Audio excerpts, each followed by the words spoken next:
Hey guys, what's going on? So I've made it a mission this year to kind of help business owners. And one of the things I'm going to start doing is I want to interview people, business owners that have had success and are having success in certain industries. All right. I think one of the toughest industries to be in is hospitality and restaurants. And so I am here with a good friend of mine who's also in RTA, Trace. Trace, introduce yourself. Tell us a little bit about the beginnings, and then I'll ask you the difficult questions, brother. Sure. How's it going, everyone? Trace Moore. Um, like you said, I've been in the hospitality industry, so I started with a food truck with my wife. She's my business partner on all my ventures as well. She's just as ambitious and she's brilliant with personnel management. So we started with a food truck as a means to an end to buy a bar.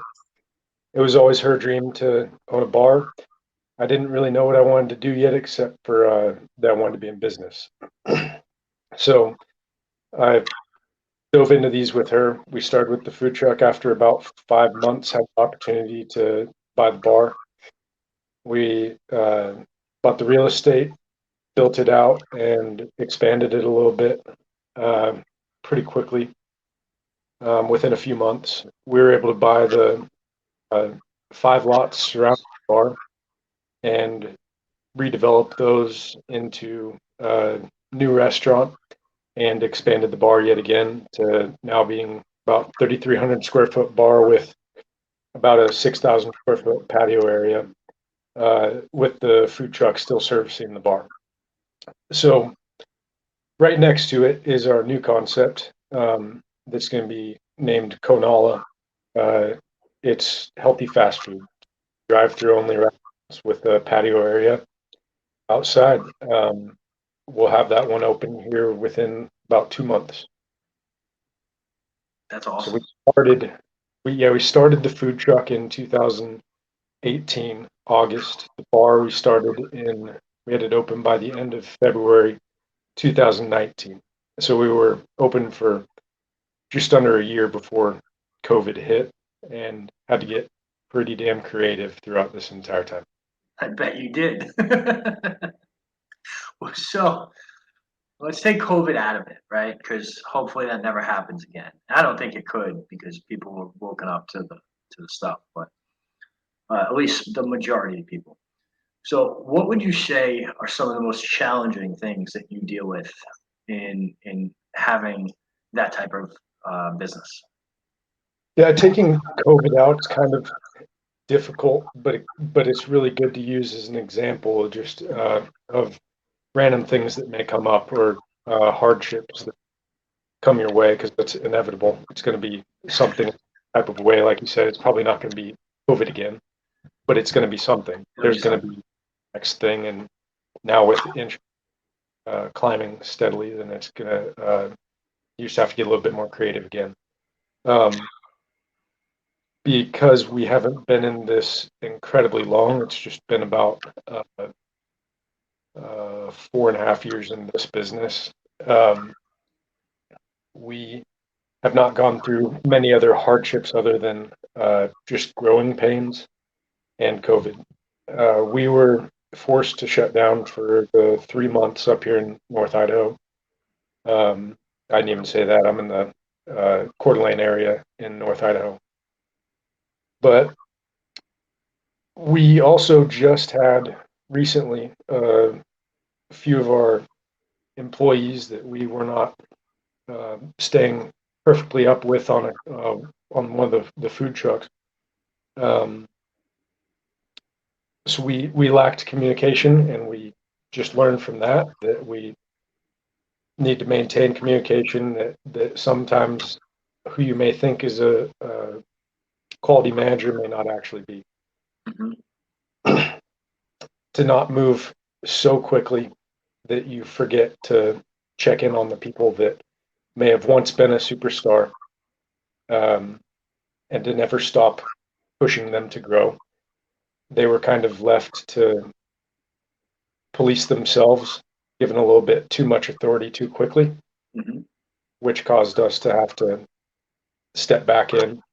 Um, reteach and retrain some of the people, make some changes. But you know, the the thing that I've learned through COVID, through some of these managerial issues we've gone through, every time we have an obstacle, we grow, we learn from it, and we come out the other side better. And that's because the first mentality that I've worked to develop is actually from probably my favorite book called Mindset by Carol Dweck. It's the book that teaches you to always maintain a growth mindset. So if you're always growing, always looking to learn, never believing and never believing that you, that's the first thing to open your mind up to just always learning, always improving. The second thing that is massive to my mentality is that uh, if you never quit, then you'll never actually fail. Um, it's not an option to quit. Knowing that, I just always pushed that out of my mind. When COVID came up, I feel like a lot of people used it as an excuse to get out of this industry specifically. Mm-hmm. Their business may not have been doing that great, um, or it was just a little too difficult. But I believe in any industry, as long as you're always willing to learn, willing to grow, and you always have the mindset that you can never fail if you never quit. I think that you'll just uh, develop that kind of toughness to push through anything. Just finished another book called The Obstacle is the Way, which I'll now add that as the third step to that mindset, which teaches that um, all these issues coming up, they're always going to be there. They're going to get bigger as you grow your business. And there's no such thing as a Elysium, that perfect end goal where there's just no problems. It's not a thing. So knowing that the problems will get bigger as you grow, you realize that you shift your mentality to thinking that they're just learning opportunities, that the obstacle is the way to get to your goals. Mm-hmm. And that goes along with the whole process of learning to love growth. Yeah. So I think those are the keys to my mentality in a difficult business, and just always being willing to learn, being willing to grow, never quitting, and realizing there's no such thing as a perfect, there may be a perfect day even, but there's never going to be like a perfect month, perfect year. The obstacles you're going to learn from along that way are what are going to help you reach those goals. Yeah. Yeah, that's huge. I mean, I think mindset in business is everything. In your business, what are some of the keys? Let's take mindset out of it. Maybe from a marketing perspective or a cost control perspective. Uh, let's dig into the nuts and bolts. Like, what are some of the top things if you were starting or if somebody was starting a restaurant tomorrow and they came to you and said, "Hey, I want to build a bar. I want to build a restaurant." What are like the top five things that you would tell them other than mindset? Like, what do they need to focus on? Control. I think mindset is by far. So I'm glad that we started with that. But the the next thing is to um, just learn everything you can, absorb everything you can. One of my mentors that he's very large in the industry, grew a public company to multiple billions in this industry, servicing the service industry. Okay. Um, and one of the things that he taught me was to uh, always learn more than your competitors. So it's okay to not know more than them currently, but you always need to be pursuing more knowledge and looking to learn more than anybody else. Um, More specifically, I would say your menu uh, is is huge. You need to keep it as simple as possible. It's always easy to add things to your menu. It's very hard to take them away. So with all of our menus, especially with our drive-through restaurant coming up, you're able to maintain quality, consistency, and speed much better if you can just keep your menu simple. So I always tell people that the biggest issue that I see when someone's going to start a restaurant, food truck, a bar, anything like that, uh, their menu is incredibly complicated, far too large. You can always start small and add to it. But the the four things that we teach our employees to focus on is quality, consistency, speed, and service. So we are able to. I'm looking at it up on the wall. We put it everywhere on our walls in the restaurants too. But you're able to maintain all of those easier, especially early on if you just maintain a small, simple menu. Um, the next thing would be obviously location. You need to. I would pay for a better location than I would just being thrifty trying to find a secondary location. I always find the A locations. It just makes everything easier. You don't have to market as much. Of 28,000 cars drive by ours, and uh, makes marketing pretty simple. You can use your own location as a billboard. You can put out signage, whatever, to get eyeballs on it for essentially no cost, as opposed to paid per click marketing campaigns or something like that. Um, the next is, I guess, part of the learning thing that you'll come across in the restaurant industry is you need to control your prime costs, is what they call it. So your prime is the combination of your cost of goods and of your cost of staff. So it's not just the hourly that you pay your staffing, it's total cost of payroll. And it's not just cost of a single menu item's ingredients, it's out the door costs. So it's including packaging. So those combine to create what's called your prime costs, and those should never exceed certain levels. It depends on the style of food, different for quick service than it is for fine dining than it is for a bar. Um, but researching what those prime costs, cost of staffing, cost or cost of goods should be in your specific industry, or your specific section of this industry, Okay. is huge.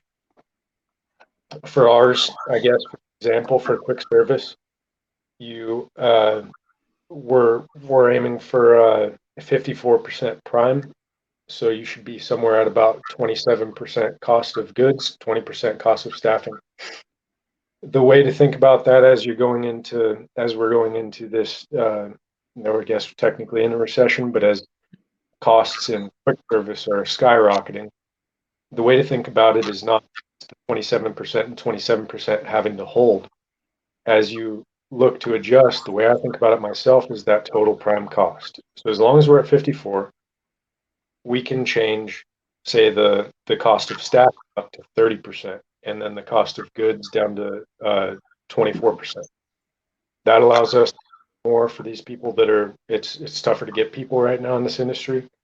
So you can overpay a little bit to get them without hurting your bottom line, just by lowering your cost of goods, which can be what you use to calculate your cost for your menu, your pricing for your menu. So that's how I think about it. That's a little bit um, different, a little bit more advanced way to adjust your menu pricing to whatever strategy you may need to do, depending on what the industry as a whole is doing or what the economy is doing. I love it. What what would you say is probably the biggest hurdle that you had to overcome since opening? And how did you do that? I had I had no experience in the industry. Um, I never worked in a kitchen before the food truck. I never did anything along these lines. I was a server at an Elks Club in Honolulu for 4 months. That was my total experience. My wife is the one that's been in this industry for 15 years. So I leaned a lot on her experience in customer service and just what's appropriate. Mhm. I think about it as very realistic, or what the customer, or the business side of everything. So the operations came very easy, and I do well at that. If there's anything that you have a weakness on, like mine, the customer service, it's nice to have somebody to lean on to teach you those. But with that proper mindset, like I explained early on, it makes it much easier to just be open to learning anything. I've just tried it all. So I never stop reading. I go through every article I come across in this industry. I know exactly which ones to read. I stay up on trends, magazines, books, talk to other people in this industry. I obsess over it. So by always wanting to learn more and learn more than my competitors, uh, I've now passed them, all of them in sales, in growth trajectory for the ones that are in this area. The local competitors is what I'm talking about. We're passing all of them, past them already. And that's because a lot of them just feel like they know enough, or they just get a little bit stagnant. And with that mentality of always wanting to learn, never being able to fail, I just tried everything. Tried so many failures in this industry, not knowing what to do, using the wrong equipment, hiring the wrong, paying too much, paying too little, not treating people well, treating them too well by there's all sorts of different effects to everything. So it was a lot of trial and error, but that mentality is what it was able to carry me through from having zero experience to the point that we're at now. Correct. And one of the things that I think businesses need to focus on, let's take out the financial aspect of it, right? Because this isn't about me. I think is creating a quality experience for the client and create raving fans, right? Because no matter what industry we're in, no matter what vertical you're in, what was that? That book too, by the way. Yeah, that's a great book. I love it. Yeah. Yeah. But creating raving fans, because that's always going to be your best market, right?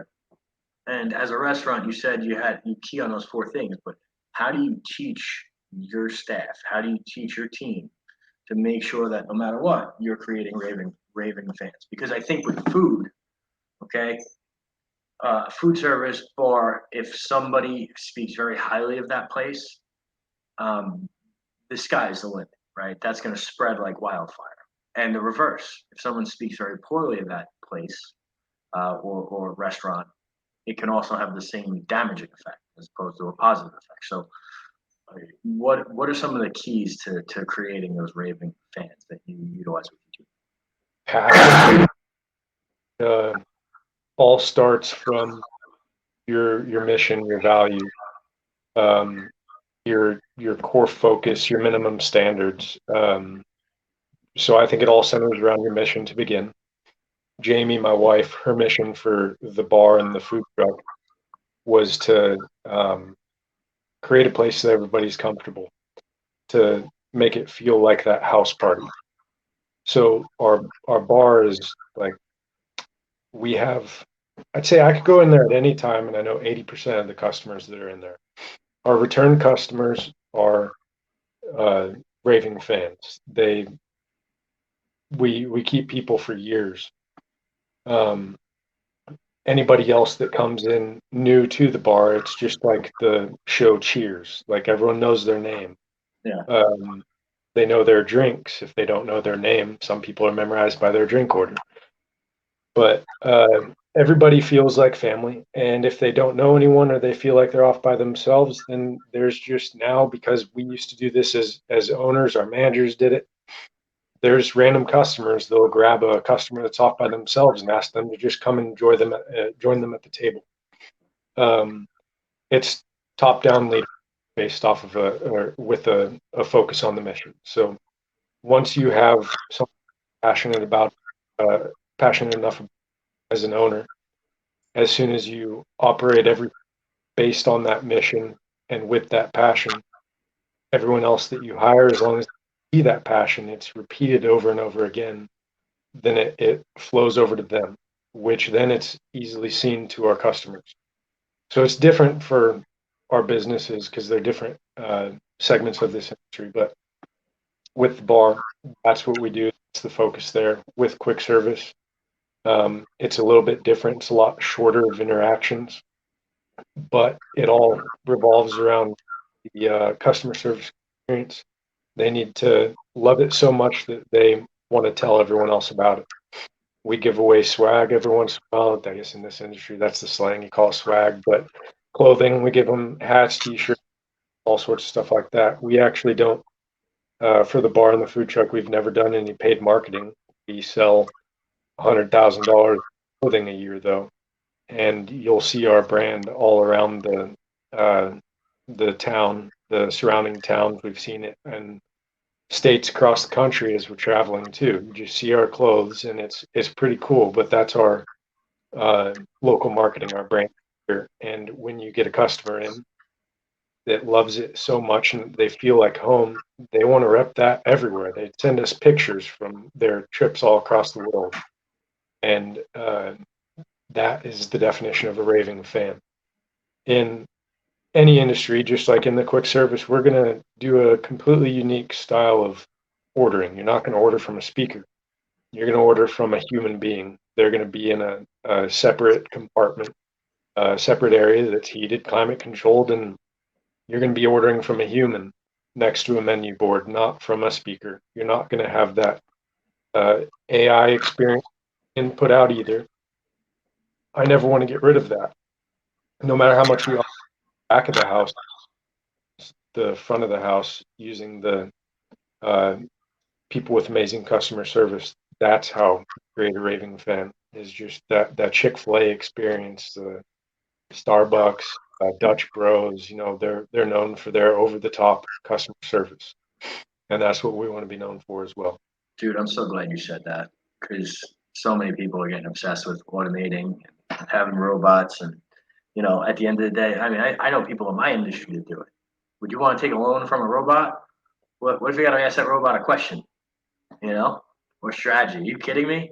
It's insane to me that in people-based businesses that they are really focused on replacing humans with robots. Yeah, Crazy. if we were even able to get to the point where we had every single thing cooked, prepped, served, portioned, boxed up, bagged, whatever, everything by a robot, I would still have a human there to interact with other humans. Yep. We have Check. options for if that makes you uncomfortable or you just would rather, I don't know, you didn't do your makeup for the day, whatever. Then you can still have a curbside ordering experience, order through your phone, order through a website. There's options, but there will always be that option of the face-to-face customer service experience, and I think that's huge in this industry. I think it's everything in all industries. That's Agreed. awesome. Uh, if there was something that you can impart on everybody watching, because this will stay up on YouTube and a lot of the other channels, what would you say? What are those last words of wisdom that you think would meaningfully move the needle in somebody that is in the hospitality space? In this change now than it ever before, due to COVID, but I would say with how rapidly everything is changing, with AI options, with robot automation, um, it is very important to stay up on the trends, to never stop learning. I know that was one of the things that I said already, but I think it's crucial that you never fall behind. You're always looking for the next thing, always looking to grow. Never drop that growth mindset. You're never done. Dude, I love it. Man, thank you so much. This is the first one I've done. I'm so glad that you came on. Thank you. Yeah, From a random reach out earlier. Dude, exactly. thank you so much. I appreciate you, brother. I'm always here Thank you, for you. man. I And appreciate it. guys, where can Trace, if somebody wants to either visit the restaurant, pick your brain, or just get to know you, just can you let people know where to find you?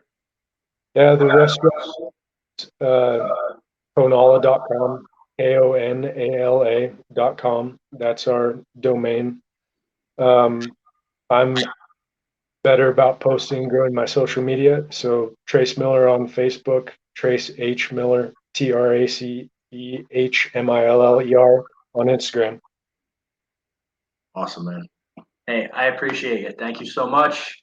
guys, follow Trace. He knows what he's doing. I can attest to that. He is and he's as good an operator as is. He's even a better person. So, guys, follow him. It will help you a lot. Thanks, Trace, and guys, we'll catch you on the next one. I appreciate it, man. Thanks.